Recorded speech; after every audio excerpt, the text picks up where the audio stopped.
প্রিয় শিক্ষার্থী বন্ধুরা, ইজি অ্যাকাউন্টিং বই থেকে আরও একটি ক্লাস নিয়ে তোমাদের সবার সামনে হাজির হয়ে গেলাম। আজকে আমরা আলোচনা করব আমাদের দশম অধ্যায় আর্থিক বিবরণী থেকে যে সৃজনশীল প্রশ্ন নম্বর 7 আছে সেই প্রশ্নটি নিয়ে। ইতোমধ্যে তোমরা কিন্তু জেনে গেছো আমরা যারা 2026 সালের শিক্ষার্থীরা আছি তাদের জন্য কিন্তু দশম অধ্যায় থেকে প্রশ্নের প্যাটার্ন একদমই চেঞ্জ হয়ে গেছে। তো আমরা বইয়ের মধ্যে অর্থাৎ আমাদের পাঠ্য বইয়ে যে সৃজনশীল আকারে প্রশ্নোত্তরগুলো আছে সেগুলো শুধুমাত্র প্র্যাকটিসের জন্যই করব।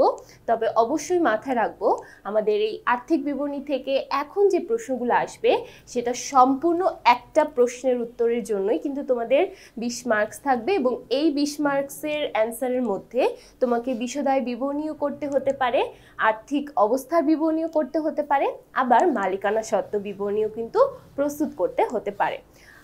বিগত বছরগুলোতে যেমন এই দশম অধ্যায় থেকে সৃজনশীল আসতো, অর্থাৎ কোনো একটা বিশদায় বিবরণী বা আর্থিক অবস্থার বিবরণীর আংশিক অংশটা আমাদের করতে হতো। এখন কিন্তু আর সেরকমটা নেই, আমাদের সম্পূর্ণ অংশটা করার জন্যই কিন্তু আমরা 20 মার্কস পাচ্ছি। তাহলে এখন আমরা যে পাঠ্য পুস্তকের যে সৃজনশীল প্রশ্নগুলো প্র্যাকটিস করছি সেগুলো শুধুমাত্রই প্র্যাকটিসের জন্য এবং তোমার এই আর্থিক বিবরণী কিভাবে তুমি আরও নিজেকে এক্সপার্ট করতে পারো সেটার জন্যই। তাহলে শুরু করা যাক। সো আজকে আমরা আলোচনা করব আমাদের সৃজনশীল প্রশ্ন নাম্বার 7 অনুশীলনী থেকে। এখানে প্রথমে আমরা দেখতে পাচ্ছি আমাদের এই যে অঙ্কটা অর্থাৎ আমাদের এই যে আর্থিক বিবরণীটা এখানে দেওয়া আছে সেটা 2017 সালের 31 ডিসেম্বর তারিখের একটা রেওয়ামিল দেওয়া আছে। তো আমরা একটু দেখে নেই রেওয়ামিলের মধ্যে কি কি বিষয় আছে। প্রথমে দেখতে পাচ্ছি এখানে আছে ক্রয় এবং বিক্রয়, তারপর দেওয়া আছে পরিবহন, তারপরে নিচের দিকে দেওয়া আছে বেতন ও ভাতা, তারপরে বলা আছে কর ও অভিকর, দোস্তরিটা কিন্তু ভাড়ার মতোই, ঠিক আমরা ভাড়ার মতো একটা ব্যয় ধরতে পারি। তারপর বলা হয়েছে স্টেশনারি বলতে আমরা সাধারণত মণিহারিকে বুঝে থাকি। স্টেশনারি বলতে আমরা মণিহারি বুঝি। স্টেশনারি মানে কি, যেখান থেকে আমরা কলম, খাতা, পেন্সিল এই ছোট ছোট জিনিসগুলো যেই দোকানটা থেকে কিনে থাকি বা যেই আইটেমগুলো কিনি সেটাকে আমরা ইংরেজিতে বলি স্টেশনারি এবং ওইটার বাংলাই হচ্ছে মণিহারি। তারপর দেওয়া আছে বন্দর চার্জ, এরপর বলা আছে ইজারা ভাড়া এবং প্রাপ্ত লভ্যাংশ, প্রদত্ত বার্তা, প্রাপ্ত বার্তা এবং এখানে প্রারম্ভিক মজুদ পণ্য দেওয়া আছে। দেখো 1 তারিখের যেহেতু মজুদ পণ্যটা বলা আছে সো আমরা এটা জানি প্রারম্ভিক মজুদ পণ্য দেওয়া আছে 30,000 টাকা। তো আমাদের প্রথম কাজই হচ্ছে আমরা সমন্বয়গুলোকে একটু ভালো মতো বিশ্লেষণ করে দেখব। তো এখানে আমরা সমন্বয় দেখতে পাচ্ছি। প্রথম সমন্বয়ে বলা হচ্ছে অবিকৃত পণ্যের মূল্যায়ন করা হয়েছে। অবিকৃত পণ্যের মূল্যায়ন করা হয়েছে। অবিকৃত পণ্য বলতে বোঝানো হয় সমাপনী মজুদ পণ্য। দেখো এই সমাপনী মজুদ পণ্যটা যেন আমাদের হারিয়ে না যায় বা আমরা যাতে এটা ভুলে না যাই সেজন্য আমরা কি করব, আমরা এখানে প্রশ্নের মধ্যে লিখে রাখবো সমাপনী মজুদ পণ্য 1,30,000 টাকা, যাতে পরবর্তীতে আমাদের আর ভুল না হয়। তারপর দেখো এটার সাথেই আবার একটা কথা বলা আছে, সেটা হচ্ছে এর মধ্যে 2500 টাকার মণিহারি মজুদ রয়েছে। তাহলে দেখো সমাপনী মজুদ পণ্য 1,30,000 টাকা, এটা কিন্তু সম্পূর্ণ 1,30,000 টাকা আমরা দেখাতে পারবো না, এখান থেকে আমাদের বাদ দিতে হবে কি মণিহারি। তাহলে এই দুইটা অংশই আমরা আমাদের প্রশ্নের মধ্যে লিখে রাখবো। তাহলে দেখো এই যে এখানে মণিহারি বলা আছে 2500 টাকা মজুদ রয়েছে, তার মানে মণিহারি আমরা ব্যবহার করিনি, কিছু অংশ আলাদাভাবে আছে। তো এটা কিন্তু দেখো মণিহারি অর্থাৎ এই যে স্টেশনারি আমরা দেখতে পাচ্ছি এটার সাথেও কিন্তু আবার সমন্বয় করতে হবে। তারপর চলে যাচ্ছি 2 নাম্বার সমন্বয়ের মধ্যে। 2 নাম্বার সমন্বয়ে বলা হচ্ছে ধারে বিক্রয় 10,000 টাকা এবং ক্রয় অর্থাৎ ধারে ক্রয় যেগুলো হিসাবভুক্ত হয়নি 5,000 টাকা। তাহলে দেখো বিক্রয়ের সাথেও এই অলিখিত একটা আছে, আবার ক্রয়ের সাথেও একটা অলিখিত আছে। তো আমরা ক্রয় এবং বিক্রয় যেখানে আছে সেখানে একটু মার্ক করে রাখবো 2 নম্বর সমন্বয় লিখে। তাহলে দেখো ক্রয়ের সাথেও আছে বিক্রয়ের সাথেও আছে, দুইটার সাথেই কি 2 নাম্বার সমন্বয়টা আমাদের সমন্বয় করতে হবে। এরপর দেখতে পাচ্ছি সবার শেষে বলা হয়েছে কর বাবদ 1500 টাকা বকেয়া রয়েছে, পক্ষান্তরে অভিকর 500 টাকা অগ্রিম প্রদান করা হয়েছে। আচ্ছা তাহলে এবার আসো কর এবং অভিকর। দেখো কর অভিকর দুইটাকে একসাথেই লেখা হয়েছে এবং একসাথে যোগ করেই কিন্তু অ্যামাউন্টটা দেওয়া হয়েছে। আমরা দুইটাকেই একসাথে কাজটা করব। তাহলে দেখো এখানে বলা হয়েছে কর অভিকর, একবার আছে বকেয়া, আবার আছে অগ্রিম, এবং দুইটা কাজই আমাদের এই সেম অ্যামাউন্ট থেকেই বাদ দিতে হবে। যেহেতু দুইটা একসাথে যোগ করে অ্যামাউন্ট দেওয়া আছে, তাই আমরা এখান থেকেই দুইটা কাজ একসাথে করব, বকেয়ার কাজটাও করব, আবার অভিকরের যে অগ্রিম কাজ আছে সেই কাজটাও করব। তাহলে আমরা তিনটা সমন্বয় দেখতে পেলাম। এখন আমরা আমাদের সৃজনশীল প্রশ্নের মধ্যে চলে যাই। এখানে আমাদের প্রথম ক নাম্বার সৃজনশীলে বলা হচ্ছে উপযুক্ত তথ্য হতে নিট চলতি সম্পদের পরিমাণ নির্ণয় করো। নিট চলতি সম্পদের পরিমাণ এখানে নির্ণয় করতে বলা হয়েছে। তাহলে দেখো চলতি সম্পদ কোনগুলো হয়, যদি নগদ, ব্যাংক জমা, সমাপনী মজুত পণ্য, প্রাপ্য হিসাব, প্রাপ্য নোট, তারপর থাকছে কোনো অগ্রিম ব্যয় অথবা কোনো অনাদায়ী আয়, এই সব কিছুকে আমরা সাধারণত চলতি সম্পদের মধ্যে দেখাই। এখন তাহলে আমাদের এই যে প্রশ্নটা আছে, এই প্রশ্নের মধ্যে কোনটা কোনটা চলতি সম্পদে যাবে সেটাই আমাদের আইডেন্টিফাই করতে হবে। তাহলে দেখো এবার যেহেতু আমাদের চলতি সম্পদ, নিট চলতি সম্পদ বের করতে বলা হয়েছে, তাহলে এখানে আমাদের খুবই ছোট্ট একটা ছক করলেই হবে। আমরা শুধুমাত্র বিবরণ, টাকা টাকা এবং দুইটা টাকার ঘর থাকবে এরকম একটা ছক করলেই কিন্তু আমাদের হয়ে যাচ্ছে। তাহলে দেখো ছোট্ট একটা ছক করতে হবে, বিবরণ, টাকা টাকা। তাহলে দেখো এই হচ্ছে আমাদের চলতি সম্পদ নির্ণয় করার জন্য, অর্থাৎ যেহেতু আমাদের শুধু চলতি সম্পদ নির্ণয় করতে বলা হয়েছে, আমাদের এই ছকটাই দরকার পড়বে, বিবরণ, টাকা টাকা। এখন আমরা চলে যাই আমাদের প্রশ্নে, অর্থাৎ আমাদের কোন কোন এন্ট্রিটা এই চলতি সম্পদের মধ্যে আসবে সেটা আমরা প্রথমে দেখি। আচ্ছা, তো প্রথমে আমরা এখানে দেখতে পাচ্ছি মজুত পণ্য, এই অংশটা অবশ্যই আসবে। তাহলে যেহেতু একটা পেয়ে গেছি, আমরা মজুত পণ্যটা প্রথমে লিখে ফেলি। তাহলে এখানে আমাদের আছে কি সমাপনী মজুত পণ্য, অবশ্যই এখানে কিন্তু আমরা সমাপনীটাই নিয়ে আসব, আমরা কিন্তু এখানে প্রারম্ভিক মজুত পণ্য আনবো না। এরপর দেখো আমরা এখানে দেখতে পাচ্ছি সমাপনী মজুত পণ্যের সাথে মণিহারির একটা অংশ মজুদ আছে। তাহলে যেটা সমাপনী মজুত পণ্যের মধ্যে এক্সট্রা করে মজুদ আছে সেটা কিন্তু আমরা এখানে আর আনবো না। আমাদের এখানে যেটা করতে হবে সেটা হচ্ছে এটা মাইনাস করে দেখাতে হবে। তাহলে আমরা কি মাইনাস করব, অব্যবহৃত মণিহারি। তাহলে অব্যবহৃত মণিহারি এখানে কত আছে, এখানে আছে 2500 টাকা। তাহলে দেখো আমরা যদি এবার 1,30,000 টাকা থেকে 2500 টাকা মাইনাস করি, তাহলে আমাদের এখানে অ্যান্সার দাঁড়াচ্ছে 1,27,500। তাহলে দেখো 1,27,500 এটা হচ্ছে শুধুমাত্র আমাদের সমাপনী মজুদ পণ্যের পরিমাণ। এখন তাহলে আমরা বাকি অংশগুলো দেখি। এবার দেখো এই যে যেই মণিহারি মজুদটা আমরা মাইনাস করেছি, এটাও কিন্তু আমাদের জন্য একটা চলতি সম্পদ, কারণ অব্যবহৃত মণিহারি, মণিহারি বাবদ আমরা যতটুকু ব্যবহার করিনি, যেটা আমাদের পরবর্তী বছরে আমরা চাইলে ব্যবহার করতে পারি, এটা হচ্ছে অব্যবহৃত মণিহারি, যেটা আমরা মাত্র সমাপনী মজুদ পণ্য থেকে মাইনাস করে দেখিয়েছি, সেটাও কিন্তু আমাদের জন্য একটা চলতি সম্পদ। তাই এটাকেও আমরা চলতি সম্পদের মধ্যে নিয়ে আসব। এরপর দেখো আর কি কি আছে, আমরা এখানে সমন্বয়ের মধ্যে একটা দেখেছিলাম ধারে বিক্রয় 10,000 টাকা। দেখো ধারে বিক্রয় বলতে কি বোঝানো হয়, প্রাপ্য হিসাব। এখন প্রাপ্য হিসাবকেও কিন্তু আমরা সাধারণত চলতি সম্পদ বলে থাকি। তাই এখানে আমরা অলিখিত বিক্রয়, যেটা কিনা সাধারণত চলতি সম্পদ হিসেবে প্রাপ্য হিসাবকে ইন্ডিকেট করছে, আমরা কিন্তু সেটাকেও নিয়ে আসব। তাহলে অলিখিত বিক্রয় বা অলিখিত ধারে বিক্রয় দেওয়া আছে 10,000 টাকা। এরপর দেখো আমরা এখানে আরো একটা সমন্বয় দেখতে পাচ্ছি, সেটা হচ্ছে অভিকর 500 টাকা অগ্রিম প্রদান করা হয়েছে। একদম শুরুতেই কিন্তু আমি বলেছি যে যদি কোনো ব্যয় অগ্রিম প্রদান করা হয়, কোনো ব্যয়ের অগ্রিম থাকলে সেটাও কিন্তু আমরা সাধারণত আমাদের চলতি সম্পদের মধ্যে লিখি। তাহলে এখানে অগ্রিম অভিকর, অগ্রিম অভিকর যেটা দেওয়া আছে 500 টাকা। তাহলে দেখো এবার সবগুলো যোগ করে দিলেই কিন্তু আমরা টোটাল চলতি সম্পদের পরিমাণ পেয়ে যাব। তাহলে প্রথমে 1,27,500, তারপর 2500, এরপর থাকছে 10,000 এবং 500। তাহলে দেখো টোটাল যোগ করলে আমরা পেয়ে যাচ্ছি 1,40,500 টাকা। তাহলে এই যে 1,40,500 টাকা আমরা পেলাম, এটাই হচ্ছে আমাদের নিট চলতি সম্পদ, নিট চলতি সম্পদ। আচ্ছা, এরপর তাহলে আমরা চলে যাচ্ছি আমাদের খ নাম্বার প্রশ্নে। খ নাম্বার প্রশ্নে বলা হচ্ছে বিশদ আয় বিবরণীর সাহায্যে মোট মুনাফা বা ক্ষতির পরিমাণ নির্ণয় করো। তাহলে দেখো বিশদ আয় বিবরণী আমাদের প্রস্তুত করতে বলা হয়েছে, কিন্তু আংশিকটা, অর্থাৎ প্রথম যে অংশটুকু আছে মোট মুনাফা পর্যন্ত, সেই অংশটা আমাদের এখানে করতে বলা হয়েছে।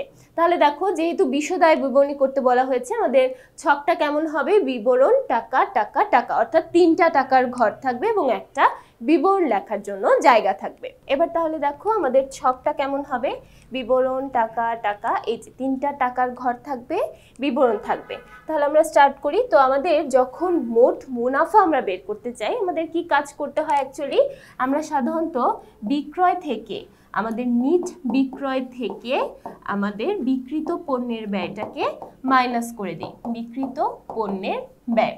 তাহলে দেখো নিট বিক্রয় থেকে বিক্রিত পণ্যের ব্যয় মাইনাস করলে আমরা পেয়ে যাই মোট মুনাফা। এই কাজটুকুই কিন্তু আমাদের এখানে করতে হবে, ঠিক আছে? তাহলে এই কাজটাই আমরা এখানে করব, তাহলে কিন্তু আমরা এখানে পেয়ে যাব আমাদের মোট মুনাফার পরিমাণ। এখন দেখো তাহলে প্রথমে আমাদের কি করতে হবে? নিট বিক্রয় নির্ণয় করতে হবে। তো নিট বিক্রয় আমরা কিভাবে করতে পারি? আমাদের এই যে প্রথমে বিক্রয়ের পরিমাণটা লিখতে হবে, এবং দেখো এটার সাথে আমরা 2 নাম্বার সমন্বয়টাকে দেখতে পাচ্ছি, তার মানে বিক্রয়ের সাথে 2 নাম্বার সমন্বয়ের একটা কাজ করতে হবে। তাহলে প্রথমে আমরা দেখি বিক্রয় দেওয়া আছে 3,15,700। তাহলে প্রথমে আমরা লিখে ফেলি বিক্রয়, যেটা দেওয়া আছে 3,15,700 টাকা। এখন এটার সাথে আমাদের যোগ করতে হবে অলিখিত বিক্রয়, যেহেতু বিক্রয়ের অংশটা বাদ পড়ে গেছে বা হিসাবভুক্ত হয়নি, সো এটা কি? অলিখিত বিক্রয়। তাহলে দেখো অলিখিত বিক্রয় ছিল 10,000 টাকা, তাহলে আমরা যোগ করে দিই 10,000 টাকা। এখন যোগ করলে কত দাঁড়াচ্ছে? 3,25,700 টাকা। তাহলে এই যে 3,25,700 টাকা আমরা পেয়েছি, এটা হচ্ছে আমাদের নিট বিক্রয়ের পরিমাণ। এখন এই নিট বিক্রয় থেকে আমাদের বাদ দিতে হবে কি? বাদ দিতে হবে বিক্রিত পণ্যের ব্যয়, বিক্রিত পণ্যের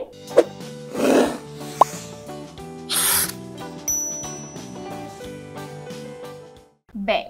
তাহলে এবার আসো আমরা বিক্রিত পণ্যের ব্যয়ের মধ্যে কি কি আনবো? বিক্রিত পণ্যের ব্যয়ের মধ্যে প্রথমেই নিয়ে আসতে হয় প্রারম্ভিক মজুত পণ্য, তারপর নিট ক্রয়, তারপর অন্যান্য প্রত্যক্ষ খরচ, এবং সবগুলো যোগ করে সেই যোগফল থেকে আমাদের সম্পূর্ণ মজুত পণ্যটাকে মাইনাস করে ফেলতে হয়। এটা হচ্ছে আমাদের ফুল প্রসেস। তাহলে এখন প্রথমে আমরা নিয়ে আসবো প্রারম্ভিক মজুত পণ্য। আমাদের রেয়া মিলের মধ্যে কিন্তু সবার শেষে একটা প্রারম্ভিক মজুত পণ্য ছিল। তাহলে আমরা একটু দেখি। দেখো সবার শেষে প্রারম্ভিক মজুত পণ্যের পরিমাণ কত দেওয়া আছে? 30,000 টাকা। তাহলে আমাদের প্রারম্ভিক মজুত দেওয়া আছে 30,000 টাকা।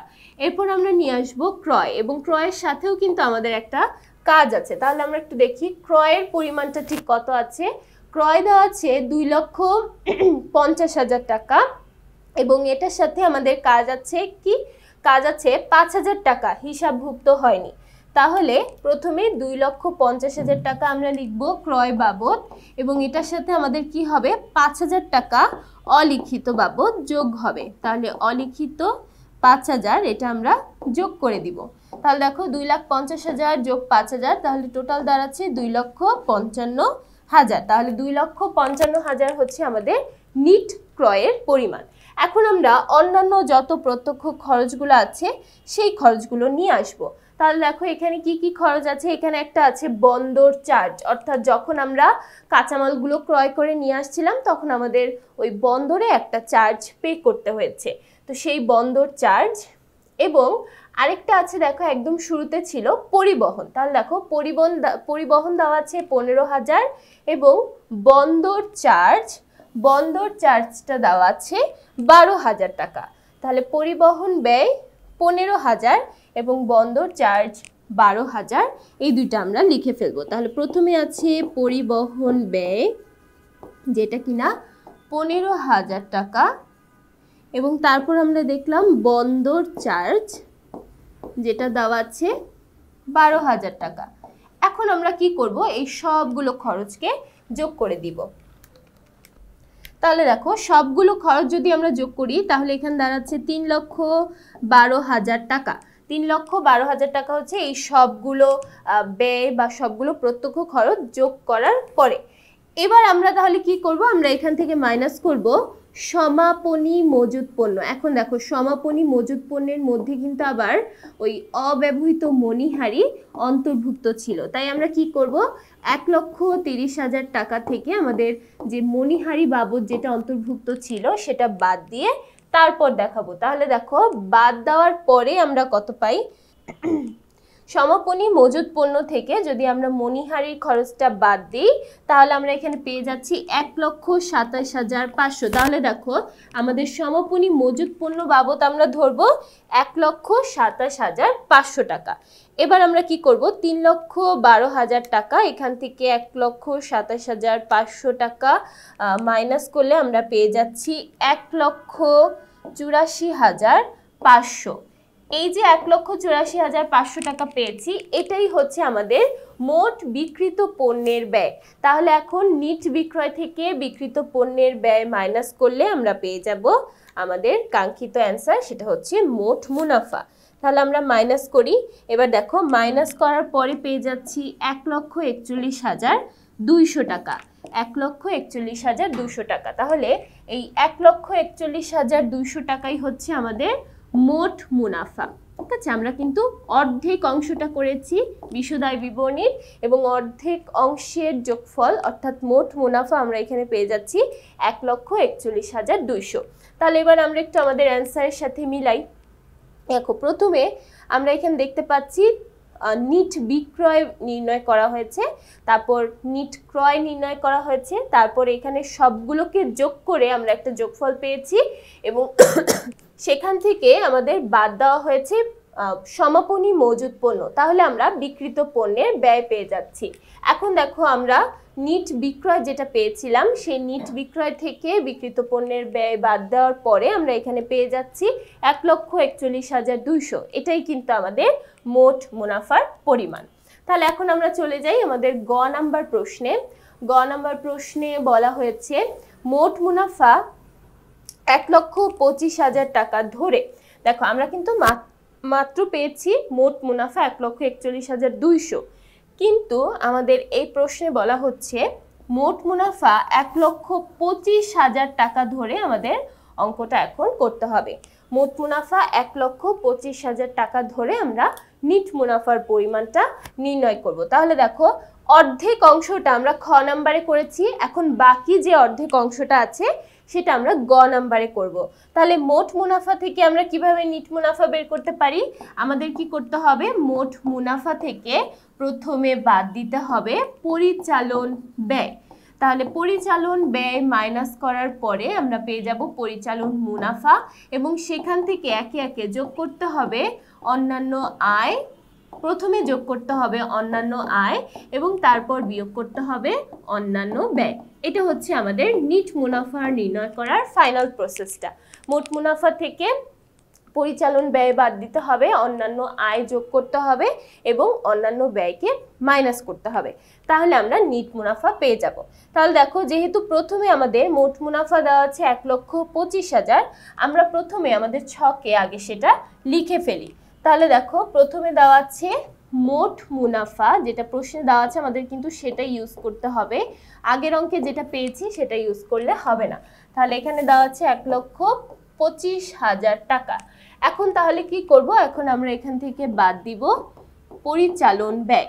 এবার তাহলে আমরা একটু দেখি আমাদের এই রেওয়া মিলের মধ্যে কি কি পরিচালন ব্যয় আছে। একদম শুরু থেকে যদি বলি, এই দুইটা কিন্তু আমরা ইউজ করে ফেলেছি, এতটুকুর কাজ শেষ। এবার দেখো প্রথমেই দেওয়া আছে বেতন ও ভাতা, এবং বেতন ও ভাতা সিঙ্গেল আছে, এটার সাথে কোনো কাজ নেই।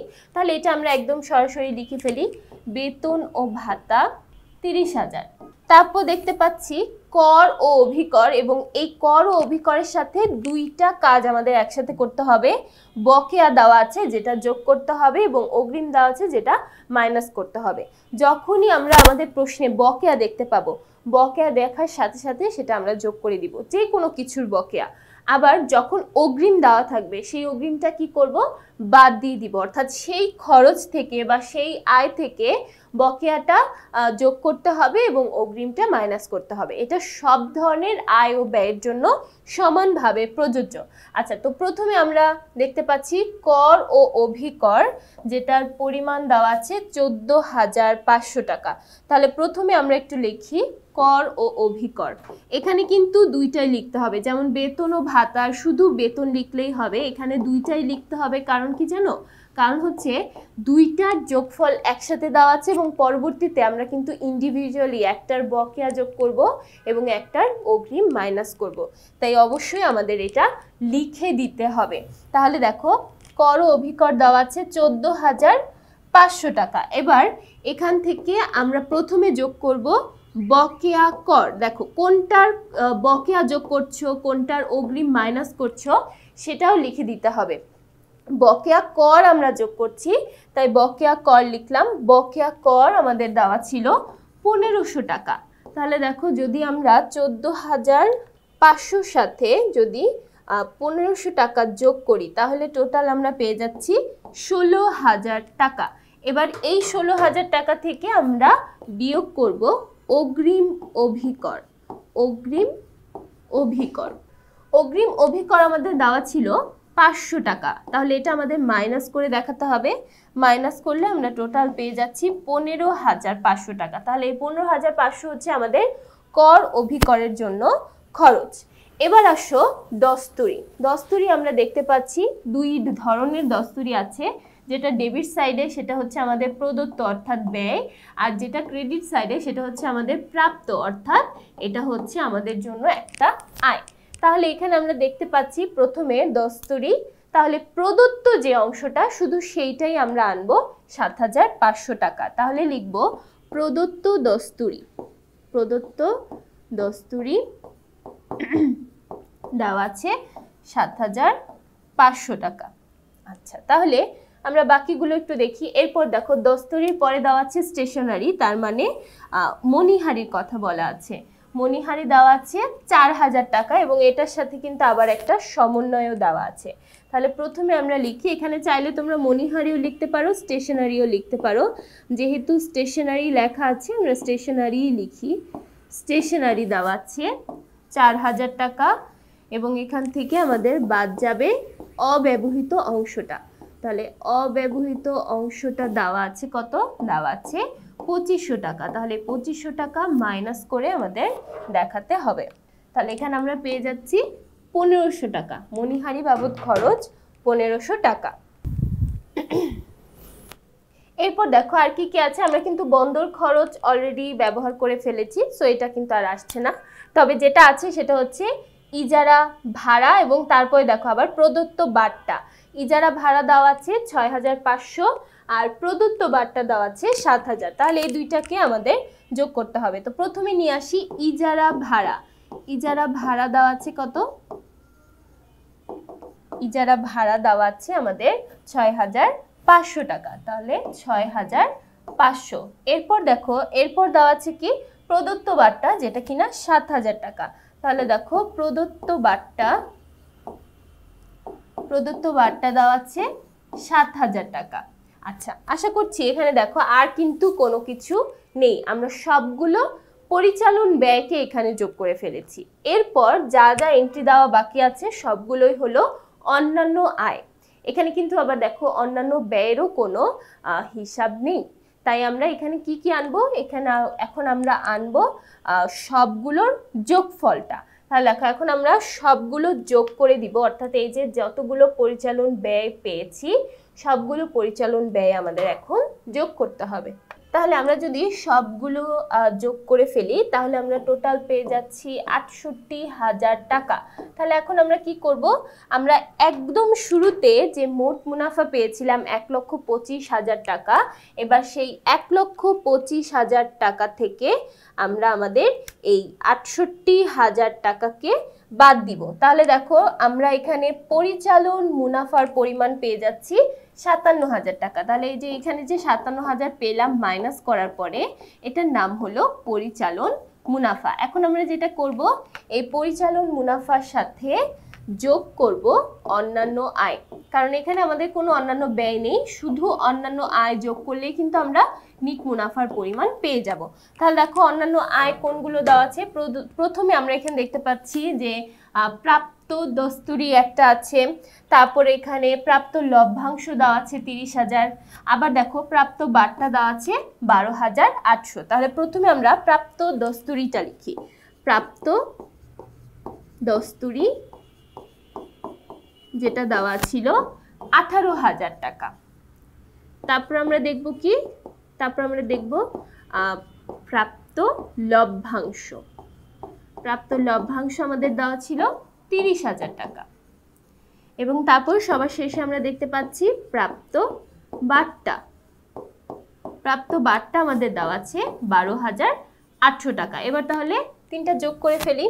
তাহলে দেখো সবগুলো যোগ করে আমরা এখানে টোটাল অন্যান্য আয় পাচ্ছি ৬০,৮০০ টাকা। এবার তাহলে কি করব, এই যে ৫৭,০০০ টাকা প্লাস ৬০,৮০০ টাকা টোটাল যোগ করলে আমরা এখানে আমাদের নিট মুনাফার পরিমাণ পেয়ে যাচ্ছি ১,১৭,৮০০ টাকা। ১,১৭,৮০০ টাকা, এটা হচ্ছে আমাদের নিট মুনাফার পরিমাণ। তাহলে নিট মুনাফা পেয়ে গেলাম ১,১৭,৮০০ টাকা। এবার তাহলে আমরা একটু আমাদের প্রশ্নের সাথে মিলিয়ে দেখি আমাদের অঙ্কটা পুরোপুরি মিলল কিনা। আচ্ছা, তো প্রথমে দেখো এখানে আমরা দেখতে পাচ্ছি যে মোট মুনাফা যেটা আমাদের প্রশ্নে দেওয়া আছে ১,২৫,০০০ টাকা। তারপর আমরা এখানে সিরিয়ালে কি করেছি, পরিচালন ব্যয়গুলো মাইনাস করেছি। এখানে আমরা চেষ্টা করব আমাদের রেওয়ামিলে যে সিরিয়ালে দেওয়া আছে ঠিক সেই সিরিয়ালে লিখে ফেলতে, তাহলে আমাদের ভুল হওয়ার সম্ভাবনা কিন্তু কমে যাবে। আচ্ছা, তাহলে এখানে আমরা একদম সিরিয়ালি লিখে ফেলেছি। প্রথমে বেতন, কর ভাতা বা কর অভিকর, তারপর দেওয়া আছে প্রদত্ত দস্তুরি, তারপরে স্টেশনারি, ইজারা ভাড়া, প্রদত্ত বাট্টা, সবগুলো যোগ করার পরে আমরা একটা পরিচালন ব্যয় পেয়েছি এবং আমাদের মোট মুনাফা থেকে পরিচালন ব্যয় বাদ দেওয়ার পরে আমরা পরিচালন মুনাফা পেয়েছি ৫৭,০০০ এবং এটার সাথে আমরা যোগ করেছি অন্যান্য আয়ের পরিমাণটা। তাহলে দেখো সবগুলো যোগ করে আমরা এখানে টোটাল নিট মুনাফার পরিমাণ কত পেয়ে যাচ্ছি, ১,১৭,৮০০ টাকা। তাহলে দেখো প্রথমে আমরা চলতি সম্পদ কিভাবে বের করতে হয় সেটা দেখলাম এই সৃজনশীলে। তারপরে পুরো একটা বিশদায় বিবরণীর অর্ধেক অর্ধেক করে পুরো অংশটাই কিন্তু দেখেছি। আশা করছি পুরো এই বিশদায় বিবরণীটা কিভাবে আমরা নির্ণয় করলাম সেটা সবাই খুব ভালোভাবে বুঝতে পেরেছো এবং এই ভিডিও থেকে সবাই উপকৃত হয়েছো। তো পরবর্তী পর্বগুলো দেখার জন্য সবাইকে আমন্ত্রণ জানাচ্ছি। সবাইকে ধন্যবাদ।